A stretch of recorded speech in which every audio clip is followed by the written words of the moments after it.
Hi and welcome to Look Ahead with Anna. This week I'm just about to fly out from Fort McMurray Airport in the region of Wood Buffalo in northern Alberta. I've been doing some work with this destination since July last year, helping them to create and narrow down on their economic sector strengths for their business event strategy.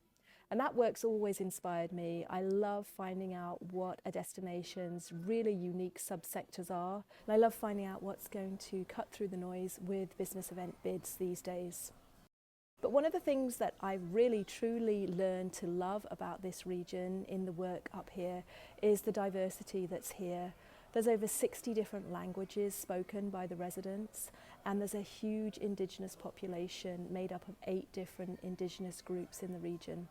And I see collaboration on such a different level here to many places across Canada.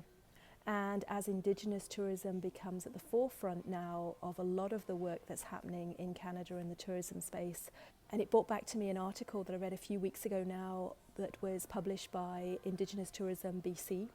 And it was all about tips on how to ensure that we in the events industry are reducing Indigenous-specific racism and enabling collaboration and relationship building, and also gave tips on how to work with Indigenous-owned operators, accommodation providers, experience providers. And it was brilliant just to be able to get another perspective on this industry. And so I will have that in my show notes for you.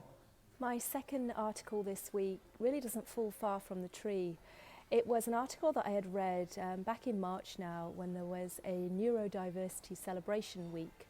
It was really looking at how event organisers can improve their events for neurodiverse populations and how the different pieces come together to really open up many different ways of learning for all delegates. I've been dyslexic my whole life. I didn't get diagnosed until quite late in my schooling, which left me with a number of troubles, thinking that I really wasn't going to ever be able to read and spell and get my head around grammar as needed to. But these days, I'm realizing it's actually a superpower.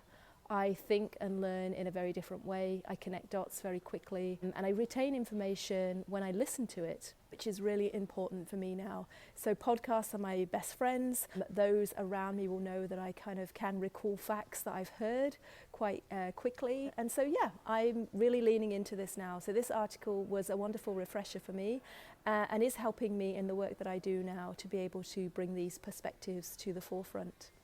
So only a couple of tips this week, but I wanted to definitely put them front and center as they've really had a big impact on me and my career. I look forward to seeing you again next week. Bye-bye.